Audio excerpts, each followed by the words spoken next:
Salam dostlar, hər birinizi salamlayıram. YouTube kanalıma xoş gəlmisiniz. Bugün biz sizlərlə Gürcü dilində yiyəlik əvəzlikləri ilə ismi birlikdə necə hallandırmaq lazımdır, bunu öyrənəcəyik, bu haqda danışacağıq. Amma bugün biz sizlərlə yiyəlik əvəzlikləri ilə ismi Miçemiti Brunvada necə hallandırırıq, birlikdə necə hallandırırıq, bax bunu öyrənəcəyik. Gəlin ilk olaraq biraz Miçemiti Brunva haqqında danışaq. Deməli, Miçemiti Brunva bu Gürcü dilində 3-cü haldır. Çünki birinci hal bu olur Saxelobiti Brunva, hansı ki Azərbaycanca adlı hal deyə tərcümə olunur. İkinci hal bu olur Motxrobiti Brunva, hansı ki nəqli hal deyə tərcümə olunur və üçüncü hal artıq bu olur Miçemiti Brunva, hansı ki yönlük hal deyə tərcümə olunur və bugün biz sizlərlə öyrənəcəyik. Yiyəlik əvəzliyi ilə ismi birlikdə Miçemiti Brunvada, yəni yönlük halda necə hallandıraq. Deməli, Miçemiti Brunva bu halın şəkilçisi olur S. S hərfidir bu halın şəkilçisi və sözlər necə hallanır bu halda? Baxın, əgər söz i saiti ilə bitirsə, yəni sözün sonuncu saiti i saitidirsə, i hərfidirsə, biz bunu Miçemiti Brunvada hallandırdığımız zaman bu i düşür.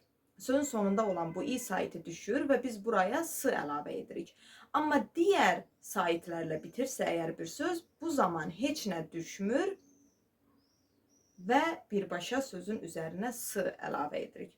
Deməli, Miçemiti Brunvanın, yəni yönlük halın şəkilçisi s hərfidir. İndi isə gəlin keçək və yiyəlik əvəzlikləri haqqında biraz danışaq. Yiyəlik əvəzlikləri bilirik ki, kimin sualına cavab verir? Kimin Gürcə necədir? Visi. Visi kimin deməkdir və bu suala cavab verirlər. Yiyəlik əvəzliklərini hal-hazırda siz ekranda görürsünüz. Bunlar çemi mənim, şeni sənin, misi onun, çveni bizim, tkveni sizin, mati onların. Bax, bunlar yiyəlik əvəzlikləridir. Yiyəlik əvəzlikləri isimlə birlikdə işlədilir, bunu bilirik. Yəni, yiyəlik əvəzliyindən sonra isim gəlir, yoxmu? İndi biz bugün yiyəlik əvəzliyi ilə ismi birlikdə Miçemiti halda hallandıracaq. Məsələn, gəlin yiyəlik əvəzliyi ilə bir isim götürək. Məsələn, götürək Çemi Saxli olsun bu. Mənim evim, yoxmu? Saxli nədir? İsimdir. Ev deməkdir və isimdir. Çemi mənim deməkdir və yiyəlik əvəzliyidir.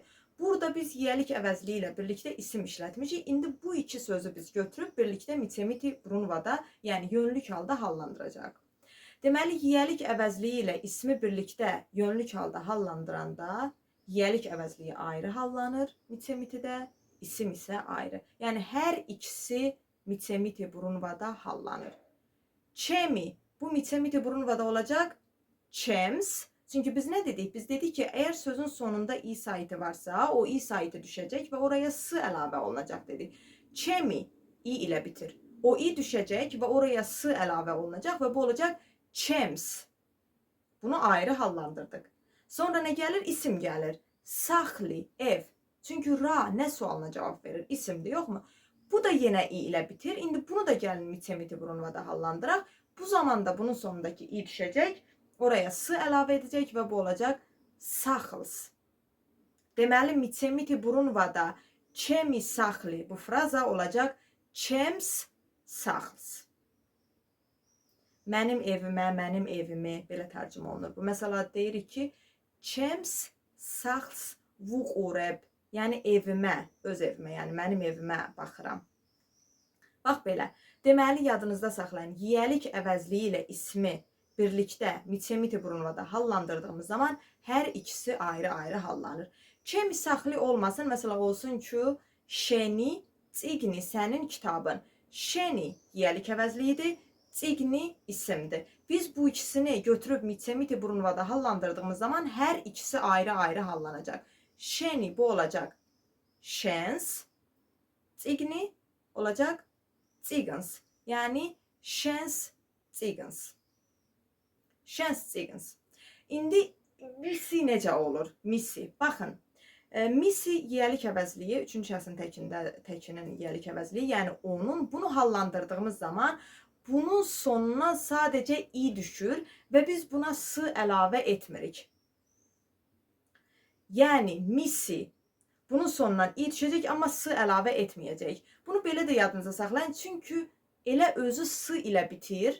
Yoxmu? İ düşəndən sonra orada sonuncu nə qaldı? S qaldı, yoxmu? Ona görə də s əlavə etmirik. Ehtiyac qalmır.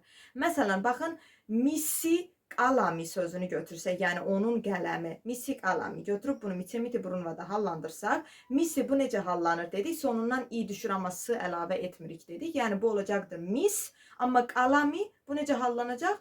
Sonundakı i düşəcək və biz buna s əlavə edəcəyik və bu olacaq qalams. Mis qalams. Mis qalams. Bax, belə olacaqdır bu. Keçək birinci şəxsin cəminə. Çveni bizim. Məsələn, baxın, çveni kveqana bizim ölkəmiz. Çveni kveqana. İndi gəlin bunları, bu frazanı götürək, mitemiti brunvada hallandıraq. Çveni, bu necə olacaq? Çvens. Yoxmu? İ düşdü və biz buna s əlavə etdik. Kveqana, bu i ilə bitmir. Bu a ilə bitir və biz demişdik ki, sonunda i saiti varsa i düşür və s əlavə edirik. Amma i deyilsə, digər saitlər isə birbaşa sözün üzərinə s əlavə edirik dedik. Buna görə də kveqana bu olacaqdır kveqanas. Yəni mitemiti brunvada çveni kveqana olacaqdır çvens kveqanas. Çvens kveqanas. Bax, beləcə. Sizin tkveni cəmdə, yoxmu? İkinci şəxsin cəmdə tkveni. Məsələn, tkveni skola, sizin məktəbiniz. Tkveni skola. Bunu biz mitemiti brunvada hallandıraq və bu olacaqdır tkvens skolas. Tkveni oldu tkvens, skola oldu skolas. Tkvens skolas. Məsələn, deyək ki, tkvens skolas DDSOAK. Sizin məktəbinizin böyük həyəti var. Keçək üçüncü şəxsin cəminə. Onların necədir? Mati. Mati. Məsələn, götürək deyək, mati saçmeli, onların yeməyi. Mati saçmeli, onların yeməyi. Bu frazanı biz götürək hallandıraq. İndi burada diqqət etməyimiz lazımdır mütləq. Baxın, bayaq biz üçüncü şəxsin təkin deyəndə missi, bunu deyəndə nə dedik? Dedik ki, i düşür, amma s əlavə etmirik dedik. Və dedik, bunu necə yadda saxlamaq olar? Çünki i düşəndə dedik, sonuncu hərf orada, sonuncu samit s qaldığı üçün, yəni ikinci s-ya ehtiyac qalmır və bunu əlavə etmirik, belə yadda saxlamaq olar. İndi nə olur? Üçüncü şəxsin cəmində də eyni qayda baş verəcəkdir. Yəni, mati burada i düşəcəkdir, amma s əlavə etməyəcəyik.